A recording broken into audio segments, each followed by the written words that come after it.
Did you know that failing to keep OSHA records can cost your company thousands of dollars, even if nobody gets hurt? Well, in today's episode, we're going to talk about all the records you have to legally keep in order to keep OSHA off your back.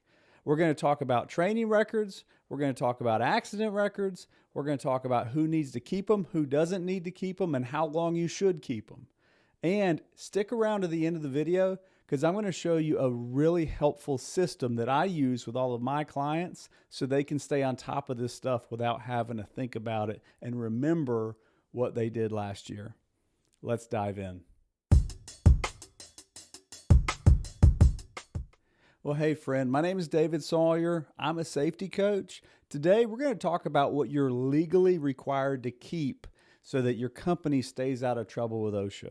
Now, if you haven't already, you can access a free OSHA audit checklist by going to my website, helpwithosha.com. It's the best way to prepare your company, your leadership team, for an unexpected OSHA audit. This checklist will show you exactly what you need to have prepared if OSHA comes and knocks on your door. So don't hesitate. Go ahead and pause the video and access that checklist right now. It's completely free and it will save you a lot of stress in the long run. Now, let's get into the topic because today I'm excited. We're going to be talking about OSHA records. And you might be thinking, well, David, why are you excited? This sounds terrible. It is terrible, but I'm excited because I want to clarify so many misunderstandings that I hear. So the first thing I want to say is if your company has 10 or less employees, you do not have to keep the OSHA 300 log. But I'm probably talking to most of the people on the call right now, most of the people that are watching me through the screen. Let's face it, you got more than 10 people, right? You got more than 10. Some people have more than 100. Some people have more than 1,000. The thing that I want you to remember is you still need to keep up with your accidents. It's just you don't have to fill out the OSHA log. So the very first thing we're going to talk about is probably the biggest thing that you need to be thinking about, and that is the OSHA record keeping forms. So I want to kind of unpack this, and I've made videos on this in the past, but this is something that comes up time and time again. The first thing I want to point out is something called the 301 form. So if you go to the Department of Labor website, or if you go to OSHA.gov, you can download these forms. This is essentially just an accident report. The 301 form tells you who got hurt, how they got hurt, where they got hurt, and you're required to keep this information. So the 301 form is one of the forms you need to keep up with. The other one is the one that gets talked about a lot, and that's the 300 log. So you have to keep a 300 log throughout the year that tracks every recordable injury that you have. Now, you might be wondering, well, what is a recordable injury?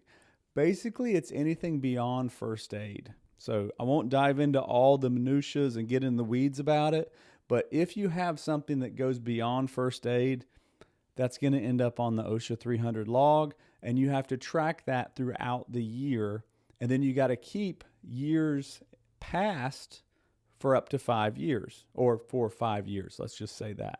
So you have the 301 form, which is an accident report. You have the 300 log, which is a list of all the accidents that happen throughout the year. And then you also have to have a 300A, which is the summary of everything that happened that year. Now, I'm probably just telling you a lot of information you're already familiar with, but I wanted to go ahead and get that out of the way because that's something that comes up. Those three forms, the 301, the 300, and the 300A, are all required if you have 11 or more employees, even if you haven't had an accident. So even if you don't have any accidents at all, you still have to fill these out, and you're going to put a big old goose egg in the number of accidents and essentially just date it. So you have that on file. Now, after the record keeping forms, the next thing that you legally are required to keep up with, training records. Training records to authorized employees to do certain jobs. So I've got forklift marked out here because that's a very common one. If you have forklift operators, they have to be certified to operate the equipment at your facility. So that's a powered industrial truck training course. They have to go through it. They have to have the training records, and that's going to be one of the requirements. If you have people that are doing lockout, tag out, if you have people that are respirator trained, these kind of training records are required. Hazard communication, emergency evacuation, emergency action planning. These are required safety trainings that everybody has to do. Typically, it's on an annual basis, and you're going to want to have a folder somewhere in your office that has all these forms for employee training records. Now, let me explain how this works itself in the real world. God forbid you were to have an accident on the forklift. One of the first questions they're going to want to see is, let me see the training records for the guy that was driving. Well, if you don't have any training records, then you did not train him according to 1910-178. So we want to make sure we got the forklift training completed. Again, that goes with any kind of training. You have to be training your employees. So record keeping forms, training records, those both have to be done. Another one you got to have legally, you have to have safety data sheets that are accessible to all employees at all times. This is typically going to be a binder. Some companies I'm working with have moved to more of an electronic system, but essentially every single chemical has to have a safety data sheet that's accessible to the employee so they know what they're working with, right? Hazard communication is known as your right to know. Your right to know means you need to know where the safety data sheets are. Along with that, you also have to have a chemical inventory on site that's current, that's up to date for all the chemicals that are kept on site. Now, keep in mind, you don't have to have quantity on here. You don't have to say, hey, we got 11 5-gallon buckets. Don't have to worry about the quantity. You just have to make sure you have it documented that is the chemical inventory. The next thing you're going to have is exposure and medical records. Now, this gets a little bit more technical, but think of it in terms of lead or loud noise or any kind of fumes or breathing hazards that might be associated with respiratory protection. If you have a hearing conservation program, then you have to have records showing exposure, how loud the equipment is, when you had the testing done, that the employees have been tested. You're going to have training records for the hearing conservation training that would go along with that. So exposure and medical records, that's the next kind of category. That tends to kind of blend or blur into the lane of human resources. So anytime we're dealing with medical, we're going to be worried about HIPAA and privacy for the employees. So any kind of bloodborne pathogen training, any kind of training where somebody is going to be exposed to blood or body fluids, that's going to be a separate training. And anytime there's an exposure incident, those records have to be maintained for 30 years. Now, I always tell companies I work with, just keep them forever. Keep them forever because you never know. Better to keep them forever.